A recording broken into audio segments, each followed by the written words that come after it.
வணக்கம் மக்களே, நான் உங்கள் மீனன் பிளாட். நம்ம இன்றைக்கி என்ன பார்க்க போகிறோம்னா, எல்லாருமே டூர் போட்டிருப்பாங்க. ஹோம் டூரு, இந்த மாதிரி வெளியே டூர் போடுறது, இந்த மாதிரி ஒரு டூர் போட்டிருப்பாங்க. நம்மளுக்கு அந்த மாதிரி டூர்லாம் கிடையாது. நம்மளுக்கு நம்ம போட்டு தான். அதனால நம்ம இன்றைக்கி வந்து போட் டூர் போகிறோம் மக்களே. நம்ம போட்டில் என்னென்ன இருக்குதுன்னு நம்ம வந்து காட்ட போகிறோம். இது நம்ம போட்டு வந்துட்டு 33 அடி போட்டு மக்களே, 33 போட்டு. ஆசு வந்துட்டு வேத ஆசு. நம்ம இதுலன்னா சைடு நிறைய ஆசு இருக்குது. ஒரு ஆசுலேயும் ஒரு கம்பெனி பேர் தான் அது ஆசுன்னு சொல்லுவாப்புல. ஒரு நிறைய கம்பெனி இருக்குது. ஒரு கம்பெனியும் அந்த ஆசுன்னு சொல்லுவாப்புல. நம்ம கம்பெனி போட்டு வந்துட்டு வேதா மகளே, வேத ஆசு. அது நம்ம எப்படி இருக்குதுன்னு நம்ம காட்ட போகிறோம். இப்போ இந்த இருக்கு பாருங்கள், இதான் கொம்பு. நம்ம போட்டுன்னு எடுத்துக்கிட்டோம்னா இது இந்த பார்ட்டு பேர் அணிய மகளே. இது ஃபுல்லாமே அணியம்னு சொல்லுவோம். அணியத்தில் இது வந்துட்டு கொம்பு. ஒரு மாடுக்கெலாம் இருக்குல்ல கொம்பு, அது மாதிரி இது கொம்பு. இந்த கொம்பு எதுக்காகனா, இப்போ நம்ம நங்கரை இலக்கிட்டு வந்திருக்கோம். நங்கரை இலக்கிட்டு வந்தோம்னா அதை நம்ம அடுக்கணுன்னா நம்ம இன்றைக்குள்ளே இப்படி ஒரு சுற்று போட்டு இங்கே அடுப்போம் மக்களை. அதனால தான் இது ரொம்ப தேவை வந்துட்டு. இது அதுக்கு தான். ஒரு முகப்புன்னு எடுத்துக்கிட்டோம்னா அந்த முகப்புக்கு ஒரு நல்ல ஒரு அழகும் தரும். 2 விஷயத்துக்காக நம்ம இதை பயன்படுத்துவோம். அதுக்கப்புறம் இந்த பாருங்க உங்களை, இந்த பாருங்கள் கம்பெனி பேர் போட்டிருக்கு பாருங்கள், ஸ்ரீ வேதா. நம்ம போட்டு ஆசு வந்துட்டு வேதாவோட ஆசு. வேதாவோட ஆசுனா இப்படி தான் உங்களை இருக்கும். இது வந்துட்டு வாரி. இந்த வாரி எதுக்காக வைப்போம்னா, இப்போது நம்ம இங்கிட்டு வாரோன்னா நம்ம இங்கே உட்காந்துக்கலாம். அதே மாதிரி நிற்கிறதுக்கு கொள்றதுக்கு நம்மளுக்கு நல்ல ஒரு உதவியாக இருக்கும். அது போக இந்த இருக்குது பாருங்கள், இதுக்கு பேர் கூச்சக்கானு. இது நம்ம இந்த கட்டை வச்சுருக்கிறது பேர் கூச்சக்கானு. இது எதுக்கு நம்ம வைக்கிறோன்னா, இங்கே பாய் இழுக்கும்போது நம்மளுக்கு தேவைப்படுறதுக்காக நம்ம இந்த கூச்சக்கானு வைப்போம். அந்த பாய் இழுக்கிறப்ப மரத்தை ஊன்றோம்னா அதுக்கு ஒரு சப்போர்ட் வேணும். அந்த சப்போர்ட்டுக்கு முக்கியமான காரணம் வந்துட்டு இந்த வாரி தான் மக்களை. அவ்வளோதான். இதுதான் நம்மளோட அணியம். அதுக்கப்புறம் நம்மளுடைய இஞ்சி இதை எடுத்துருவோம்.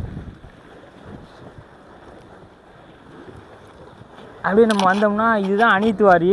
இது எல்லா போட்லேயுமே எல்லா வாரியுமே இருக்காது. அந்த வாரிலாம் நிறைய போட்டில் வைக்க மாட்டாப்புல. ஆனால் இந்த வாரி கண்டிப்பாக வச்சே ஆவாப்புல. இதுதான் அணித்து வாரின்னு சொல்லுவோம் நாங்கள். அந்த வாரியில் தான் நம்மளுடைய வீஞ்சி இருக்குது. இந்த வீஞ்சியை பற்றி சொல்லியிருப்பேன். நம்ம வலை ஏற்றுறதுக்கு நம்மளுக்கு ரொம்ப உதவியாக இருக்கும். இந்த இதுதான் மனிதனுக்கு கூட ஒரு சில மணி நேரத்தில் ஒரு நிறைய வலை ஏற்றிக்கிட்டு இருந்தோம்னா டக்குன்னு நம்மளுக்கு உடம்பு வலிச்சிரும், கை கால் வலிச்சிரும். இல்லை ஏதோ ஒரு பொருள் பட்டால் கூட நம்மளுக்கு கை ரொம்ப ஒரு மாதிரி ஆயிரும். ஆனால் இது அப்படி கிடையாது. எவ்வளோ நேரம் இழுத்தாலும் இழுத்துக்கிட்டே இருக்கலாம். அதுதான் நம்ம மிஷினு. மனிதனை கூட நம்பாமல் இருக்கலாம், ஆனால் மிஷினை நல்லபடியாக நம்ம நம்பலாம். ஏன்னா அது பழுதாகிற வரைக்கும் அது நல்ல ஒரு பயனை தரும் நம்மளுக்கு. அதுக்கு மாதிரி இதான் அணித்து வாரி. அதான் முடிஞ்சிச்சு. இந்த ஓட்டை வந்துட்டு இப்போ போட்டு கப்பல்லன்னா ஓட்டை விழுந்து தண்ணி ஏறி வீணாக போகுதுன்னு சொல்கிறாப்புல. ஆனால் இந்த ஃபைபர் போட்டை எடுத்துக்கிட்டோம்னா கண்டிப்பாக இந்த ஓட்டை இருக்கும். இந்த ஓட்டை எதுக்காக நம்ம வைக்கிறாங்கன்னா, இந்த ஓட்ஸ் எதுக்காகனா, இப்போ நம்ம கடலை வலைப்படுத்திட்டு ஏத்தனியில் நம்ம இப்போது ஒரு நேர்போக்கிலே நம்ம போகணுன்னா இப்போ காற்று நிற்கிது, நம்மளால் போக முடியாது. ஆனால் இந்த ஓட்டையில் இதுக்கு பாருங்கள், இந்த பவளை வந்துட்டு சொரு பவளை. ஏன்னா நம்ம வந்துட்டு இந்த பவளையை தூக்கி இப்படி நம்ம போட்டுட்டோம்னா போட்டு பாட்டுக்கு அது பாட்டுக்கு எந்த போக்கில் போதோ அது பாட்டுக்கு நிறைய போகமங்களே. இந்த பவளையை வச்சே நம்ம நேர் காட்டலாம். இப்போ இந்த முழு பவளையை போட்டோம்னா போட்டு வந்துட்டு இப்படியே ஏற்றி போகமங்களே. அதுவே அரை பவளை போட்டோம்னா நேராக போகும். பவளையே போடாட்டினா காற்றுக்கு அப்படியே சாய்ச்சிட்டு போயிடும். அதுக்காக தான் இது முக்கியமாக தேவையே படுது. இது அணித்து பவளை, இது புறவத்து பவளை. இங்கே ஒரு ஓட்டை இருக்குது, அங்கே பின்னாடி அட்டியில் ஒரு ஓட்டை இருக்குது மக்களே. அதை நான் காட்டுறேன். அதுக்காக தான் நம்ம இந்த 2 பவளை வச்சுருக்கோம். அப்படியே வந்தோம்னா இது வந்துட்டு நடுவாரி. நம்ம போட்டு நடுப்பகுதிக்கு வந்தாச்சு. இதான் நம்ம போட்டு, இது நடுவாரி. இந்த நடுவாரி நான் சொன்ன மக்களே அணியத்தில் இருக்குன்னு கூச்சக்கானு. அங்கே அவ்வளோக்கா நம்ம பாய் இழுக்க மாட்டோம். கொஞ்சம் க்ளோஸ் அப்லேயே இருந்துக்க ரமணா. நம்ம அங்கே நம்ம சொன்னோம்ல அதே மாதிரி தான் மக்களே. இதுதான் கூச்சக்கானு. எப்படி இருக்குது பாருங்கள், இதுதான் கூச்சக்கானு. இதுக்கு பேர் நம்ம சைடு கூச்சக்கானு சொல்லுவாப்புல. இது வச்சோம்னா தான் இந்த மரத்துக்கு சப்போர்ட்டாக இருக்கும். ஏன்னா நம்ம இந்த கூச்சக்கான் இல்லைன்னா மரம் இப்படி ஆடிக்கிட்டே இருக்கும். இந்த கூச்சக்கான் தான் ஆடாமல் அப்படியே இருக்கும். அதை நம்ம பாய் இழுக்கிறதுக்காக நம்மளுக்கு உகுந்தது இந்த மரம் தான். அது நம்ம அப்புறமாட்டி பார்ப்போம் உங்களை. நம்ம ஃபஸ்ட்டு இதை பார்த்துருவோம். அப்புறம் எடுத்துக்கிட்டோம்னா நம்ம போட்டு, அப்புறம் நம்ம போட்டில் இந்த இதுக்கு பேர் வந்துட்டு ஒட்டம் மக்களே. ஒட்டம்னு சொல்லுவாப்புல. போட்டோட சைடு பகுதிக்கு வந்துட்டு ஒட்டம்னு பேர். இது ஒட்டம், இது உள்ளடி, அதுக்கப்புறம் அங்கிட்டு ஒட்டம். அப்படி பின்னாடி போகுது. நம்ம இப்போ அணியத்தையும் பார்த்தாச்சு, நடுவத்தையும் பார்த்தாச்சு, உள்ளடியும் பார்த்தாச்சு. இப்போ நம்ம அட்டிக்கு வந்துட்டோம். இதுதான் அட்டி போர்ஷனு. போட்டை எடுத்துக்கிட்டோம்னா அணியும் அட்டின்னு 2 வகை இருக்குல்ல. இப்போ நம்ம அட்டிக்கு வந்துட்டோம். இதுதான் அட்டி வாரி, இதுதான் கடைசி. அதனால் போட்டோட பின்பகுதி இதுதான். இந்த கம்பு எதுக்காக ஊண்டியிருக்கோம்னா லைட்டு கட்டிக்கலாம்ல. வலையை ஏற்றும் போது இந்த பாருங்க லைட் இருக்குது. இந்த லைட்டுக்காக தான் நம்ம இந்த கம்பு கட்டுறோம். இப்போ போட்டை எடுத்துக்கிட்டோம்னா போட்டில் இந்த மாதிரி இது வச்சுருப்பாங்க. இது பேர் என்னடா? டிக்கி. ஃபஸ்ட்லேருந்து போடு. அதே இப்போ நம்ம அட்டி போர்ஷனுக்கு வந்தாச்சு. இந்த லைட்டு பாருங்கள், லைட்டு. அதுக்கப்புறம் இதுக்கு பேர் வந்துட்டு டிக்கி. இப்போ ஏன்னா எதுக்கு இந்த டிக்கி கொடுக்குறாப்புலன்னா, மழை காலத்தில் நம்ம கடலுக்கு போகும்போது நம்ம ஜிபிஎஸ் இந்த மாதிரிலாம் கொண்டு போவோம். அப்போ நம்ம வெளியில் வச்சோம்னா அது மழையில் நனைஞ்சு போயிடும். அதுவும் இல்லாமல் நிறைய பொருள் நம்ம இங்கே போட்டோம்னா கசன்னு இருக்கும். அப்போ இந்த டீசல் கேனு இந்த மாதிரி பொருட்கள் எல்லாம் நம்ம இப்படி வெளிப்படையாக போட முடியாதுல்ல. நம்மளுக்குன்னு ஒரு பகுதியான நல்ல ஒரு பாதுகாப்பான பிளேஸ் வேணும்ல. அதுக்காக தான் நம்ம இந்த போர்ஷன் கொடுத்துருக்காங்க. தொடர்ந்து காட்டுவோம் பாருங்க எப்படி இருக்குன்னு. இதுதான் நம்மளுடைய டிக்கி. இங்கே நம்ம ஏதாச்சும் பொருள் வேணும்னா இந்த பொருள் வச்சுக்கலாம்.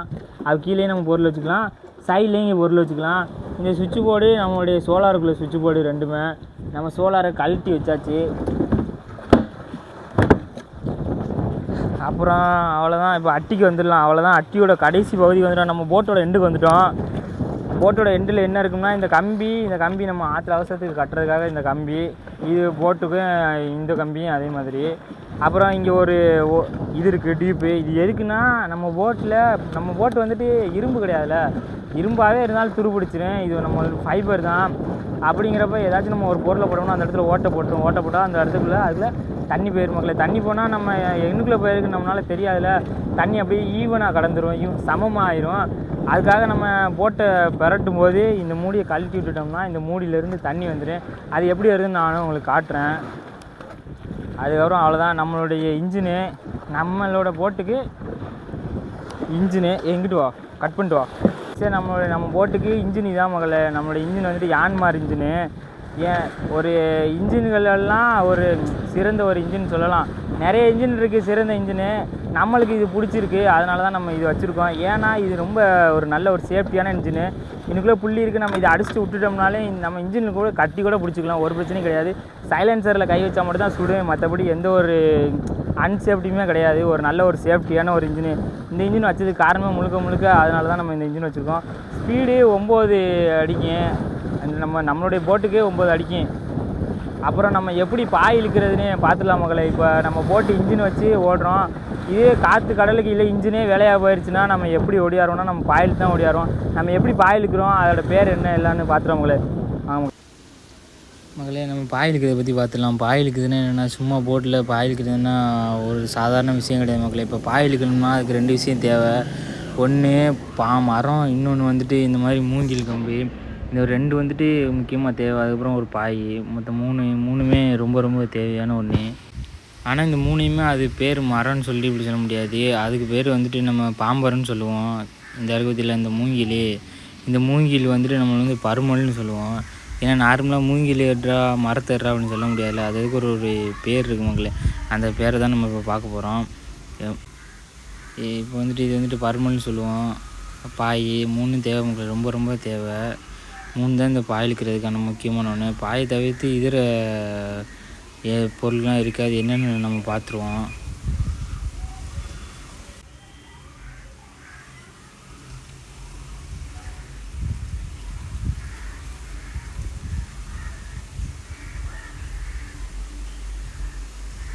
இந்த பருமலில் போட்டிருப்பதில் பூட்டியிருக்கல, இது பேர் வந்துட்டு கண்ணாடி.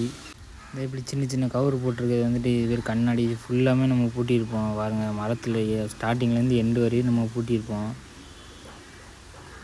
ஏன்னா அது பூட்டுறது தான் முக்கியமான ஒன்று. இப்படி பூட்டினா தான் சீக்கிரம் அவுக்கலாம். இப்போ நம்ம இந்த கயிறு இருக்குது பற்றியில், இந்த கயிறுக்கு பேர் பண்ணி. இதுதான் நம்ம சுருக்க வச்சு இழுப்போம். அந்த ஸ்கூலெலாம் பார்த்துருப்போம், கொடி கம்பத்துக்கெல்லாம் வைப்பாங்கல்ல, அந்த மாதிரி ஒன்று. மேலே நம்ம ஓட்டையை போட்டு வச்சுருப்போம். இது பேர் ஆஞ்சான். அப்புறம் இந்த கருவேப்பிலை பற்றியில் இது பேர் வந்துட்டு பண்ணு. இந்த மரத்தை இழுத்து அடுக்கிறதுக்காக. ஏன்னா ஒத்த பக்கத்து நம்ம பாய் இழுத்துரும், இன்னொரு பக்கத்து சப்போர்ட் இல்லாமல் இருக்கும்ல. அந்த மரத்தில் அடுத்தால் மட்டும்தான் ஆடாமல் கொள்ளாமல் இருக்கும், உங்கள்கிட்ட சாயாமல் இருக்கும். இல்லைன்னா மரம் உடஞ்சிட்டு பாய் இழுக்கிறதுக்கு அங்கிட்டு சாஞ்சிரும். அது முக்கியமான தேவை வந்துட்டு இந்த பண்ணை நல்லா இழுத்து எடுத்துக்கிறணும். ஒன்று வந்துட்டு அடுத்து நம்ம என்ன இருக்குதுன்னு பார்த்துடலாம் பாயில். இப்போ வந்துட்டு ஆஞ்சாம் பண்ணு பார்த்துட்டோம். அதுக்கப்புறம் பாயை நல்லா இழுத்து அடுக்கிறதுக்கு, ஏன்னா ஒரு பக்கத்து அடுத்தா மட்டும் போகாது, சுற்றி அடுத்தோம்னா தான் நம்மளுக்கு ஓட்டு கொடுக்கும். இதோட பேர் வந்துட்டு நம்ம கோஸுன்னு சொல்லுவோம். இது பேர் தான் கோஸ் கயிறு. இதை நல்லா இழுத்து எடுத்துக்கிறேன். அப்போ தான் முன்னாடி உள்ள பாய் வந்துட்டு ஆடாது கொள்ளாது, நல்லா காற்று வாங்கி நல்லா ஓடும். நம்ம எவ்வளோ பாய் இழுத்தாலும் இதை நல்லா இழுத்து எடுத்துக்கிறேன்னு, பாய் மோச்சு விழுவாமல் நல்லா டைட்டாக இருக்கும். அதுக்காக தான் இதை அடுப்போம். இந்த பாயிலே எவ்வளோ இருக்குது பாருங்கள். இது பாய் இழுக்கிறதுனால நம்ம இதெல்லாம் கரெக்டாக அடுத்து வச்சுக்கிறேன்னு, அடுக்கிறதுனா கட்டுறதே நல்லா கட்டி வச்சுக்கிறேன்னு. அதுக்கப்புறம் இந்த கயிறு ஒன்று இருக்குது பாருங்கள். இது பேர் வந்துட்டு பாவா கயிறு. இதை நம்ம வந்துட்டு பாவா கயிறுன்னு சொல்லுவோம். இதை முன்னாடி இழுத்து எடுக்கணும். பாய் இழுத்துட்டோம்னா இதை முன்னாடி எவ்வளோ இழுத்து எடுக்கிறோமோ அது கொஞ்சம் நல்லது. அது கொஞ்சம் நல்லா காற்று வாங்குறதுக்கு வசதியாக இருக்கும். அதான் பாவா கயிறு. இப்போ நம்ம எல்லாத்தையும் பார்த்துட்டோம், எல்லா கயிறுமே எடுத்துட்டோம். நம்ம பாய் இழுத்துருவோம். பாய் இழுத்து எப்படி இது பண்ணுறதுன்னு பார்த்துருவோம்.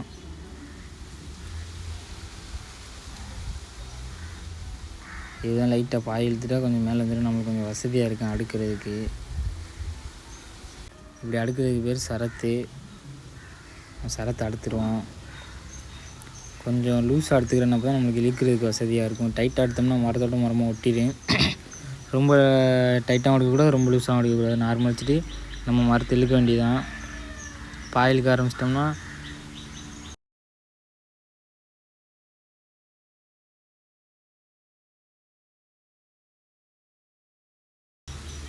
நம்ம எவ்வளோ பாய் இழுக்கிறோமோ இழுத்துக்கிறேன் தான். காற்றை பொறுத்து ஃபுல்லாக இழுக்கலாம், இல்லைன்னா அரை பாய் வைக்கலாம். காற்று இல்லைன்னா கொஞ்சம் காற்று இருந்துச்சுன்னா ஃபுல்லாக இழுத்துடலாம். கொஞ்சம் காற்று நின்றுச்சுன்னா நம்ம அரைப்பாய் இந்த மாதிரி இழுப்போம். இப்போ வந்து காற்று வந்துட்டு வேறு காற்று நிற்கிது. இப்போ வந்துட்டு கொண்டை காற்று நிற்கிது. கொண்டை காற்றுனா நம்ம மேலே இருந்து கரையை ஓடியாறதுக்கு தான் நம்மளுக்கு வசதியாக இருக்கும். நம்ம போட்டு வந்துட்டு இப்போ வந்துட்டு மேலே பார்த்து கிடக்கல, அதனால் இது நம்ம ஒழுங்காக இழுத்து காட்ட முடியாது. பாய் அடிச்சுக்கிட்டே தான் கிடக்கும். நம்ம லைட்டாக உங்களுக்காக தான் இப்படி பாய் இழுக்கிறதுக்கு என்னென்ன தேவை இதுக்கு மட்டும் நம்ம சொல்லுவோம். காற்றை பொறுத்து தான் எல்லாமே. இப்போ வந்து கொண்டை காற்று, இப்போ நம்மளுக்கு கோடை காற்று நின்றுச்சுன்னா நம்மளுக்கு பாய் இழுக்கிறதுக்கு ரொம்ப வசதியாக இருக்கும். கரெக்டாக இழுத்து ஓடிடலாம். கொண்டை காற்று நிற்கிறதுனால அணியை வேறு அங்கிட்டே நிற்கிது, அதனால் நம்மளுக்கு ஒழுங்காக தெளிவாக காட்ட முடியாது. நம்ம எப்படி இருக்கிறோம்னு பார்த்துருவோம். இப்போ இந்த கயிறுனா அது சும்மா அடுக்க முடியாதுல்ல, அது எப்படி அடுக்கிறோம் பாருங்கள். இந்த மாதிரி சுற்று போட்டு இப்படி தான் அடுக்கணும். ஏன்னா நம்ம இப்போது அவுக்கும்போது நம்மளுக்கு வந்துட்டு அடுத்து வச்சுட்டோம்னா சீக்கிரமாக அவுக்க முடியாதுல்ல. அவசரத்துக்கு சீக்கிரமாக காற்று வந்துடும். நம்ம இந்த மாதிரி தான் அடுத்து வச்சுக்கிறேன். ஏன்னா அப்போ தான் நம்மளால் சீக்கிரமாக அவுக்க முடியும். முடிச்சு வச்சோம்னா அவுக்க முடியாது. இந்த நம்ம இப்போ பாய் இழுக்கிறோம்னா இது முக்கியமாக இது தெரிஞ்சிருக்கணும் எப்படி அடுக்கிறதுன்னு. அதுக்கப்புறம் அந்த இருக்கு பாருங்கள், இதுதான் தாமா. இந்த கயிறுக்கு பேர் வந்துட்டு நம்ம வந்துட்டு தாமா கயிறுன்னு சொல்லுவோம். இந்த கயிறு தான் இந்த பாய் இழுக்கிறதுலே முக்கியமான ஒன்று. எந்த அளவுக்கு நம்ம தாமானை வாங்குகிறோமோ இழக்கிறோமோ அந்தளவுக்கு பாய் ஓட்டு கொடுக்கும். அப்போது தாமம் தான் முக்கியமானது. எப்பயுமே நம்ம தாமானை விட்டுறக்கூடாது. தாமானை பிடிச்சி வச்சுக்கிறேன்னு காற்றுக்கு ஏற்றாப்புல. இப்போ ராடு பிடிச்சி வரும்போது நம்மளுக்கு ராடு பிடிக்க முடியலன்னா தாமானை தான் லைட்டாக இலக்கி ஏற்றினோம்னா அது கரெக்டாக வரும். இப்போ காற்று ஃபுல் காற்று நின்றுச்சுன்னா அதிகமான காற்று இருந்தால் நல்லா தாமானை வாங்கிக்கிறேன்னு, லைட்டாக காற்று இருந்தால் தாமானை இலக்கிறேன்னு, ஓட்டுக்கு ஏற்றாப்புல ஒரு ஓட்டுக்கு ஏற்றாப்புல நம்ம தாமானை வாங்கி இது பண்ணிக்கலாம். இது ஒரு ஸ்டேரிங் மாதிரி நம்மளுக்கு முக்கியமான ஒன்று. இங்கே பாருங்க, பாய் கொண்டை காற்று நிற்கிறனால பாய் ஒழுங்காக இது பண்ண மாட்டுது, அடிச்சுக்கிட்டே கிடக்கு. அவ்வளோதான் மக்களை. இங்கே பாருங்கள் எப்படின்னு. இப்போ அவுத்தா எப்படி ஒரே இழு தான் அது அவுந்துடும். அதுக்காக தான் நம்ம இந்த முடிச்சு வைக்கிறோம். இதை பாருங்கள், ஒரே ஒரு தான் வந்துருச்சு. அவ்வளோதான் அவங்களை நம்ம பாயை இலக்கிடுவோம். அவ்வளோதான். இப்படி இலக்கிடலாம், டக்குன்னு ஒரே செகண்டில் இலக்கிடலாம். ஏன்னா நம்ம முடிச்சு வச்சுட்டோம்னா அது அவுக்க முடியாதுல்ல சீக்கிரமாக. அதனால தான் நம்ம இந்த மாதிரி ஒரு இது வைக்கிறோம். அவ்வளோதான் அவங்களை நம்ம பாய் இழுத்து காட்டியாச்சு.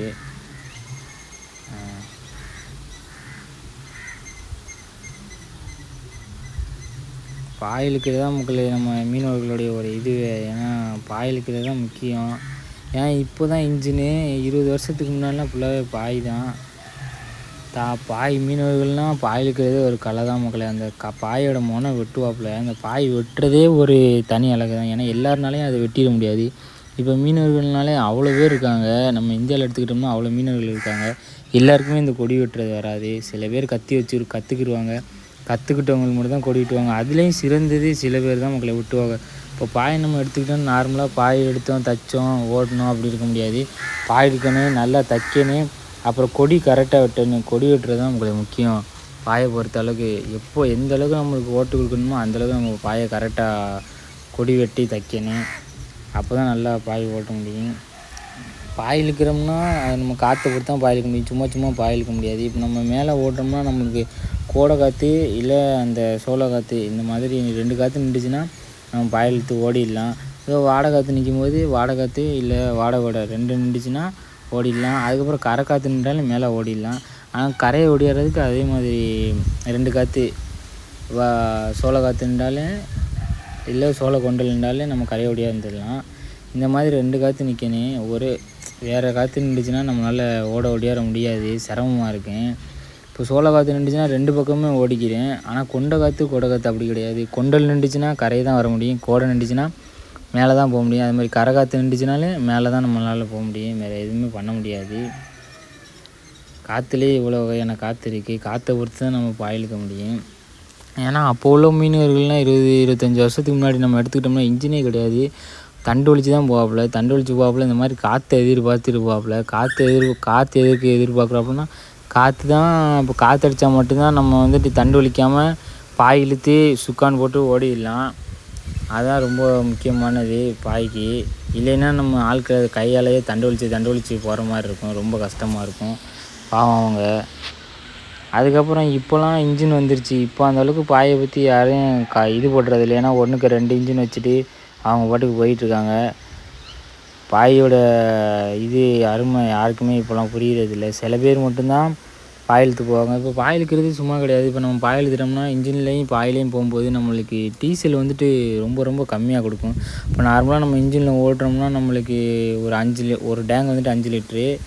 அப்போ அந்த 5 லிட்டருக்கு ஒரு 10 மைலேஜ் தருதுன்னா நம்ம பாய் இழுத்து ஓடினோம்னா 10 மைலேஜ் ஓடினோம்னா நம்மளுக்கு டேங்க் கூட ஓடி இருக்காது மக்களே. ஏன்னா அந்தளவுக்கு பாயிலே ரேஸ் வச்சு காற்று பிடிச்சி ஓடிடும். அதுக்காக தான் நம்ம முக்கியமாக பாய் இழுக்கிறத. நம்மளுக்கு டீசலே மிச்சப்படுத்தி தரும். இப்போ நம்ம கஷ்டப்படவும் தேவையில்லை, அது பாட்டுக்கு தூக்கிட்டு ஓடிடும் அணையத்தை. அதனால தான் பாய் இழுக்கிறது ரொம்ப முக்கியமாக ஒன்று காணப்படுது. நம்ம மீனவர்களுக்கு ஒரு வீரமே அதுதான். வீர விளையாட்டு கூட வச்சுருக்காங்க. கடலை பொறுத்தவரைக்கும் மீனவர்களுக்கு வீர விளையாட்டுனா அந்த பாய் மரம் தான். பாய் இழுத்து ஓடுறது தான் ஒரு அதிகபட்சமான வீர விளையாட்டு. அது மட்டும்தான். இன்ஜின் ரேஸ் இருக்குது. இன்ஜின் ரேஸு அவங்கவுங்க இன்ஜினை பொறுத்தது. ஏன்னா 20 ஸ்போரை வச்சுப்பாங்க, 30, 40 அந்த மாதிரி நிறைய இருக்குது. ஆனால் பாய் அப்படி கிடையாதுல்ல. பாய்னா பாய் தான். எல்லோரும் இழுக்கிற மாதிரி தான். காற்றுக்கு எந்தளவுக்கு திறமையான ஆட்கள் இருக்காங்களே அந்தளவுக்கு நம்ம ரேஸில் வந்து ஜெயிச்சுருவாங்க உங்களை. எப்போயுமே மீனவர்களுக்கு ஒரு வீர விளையாட்டு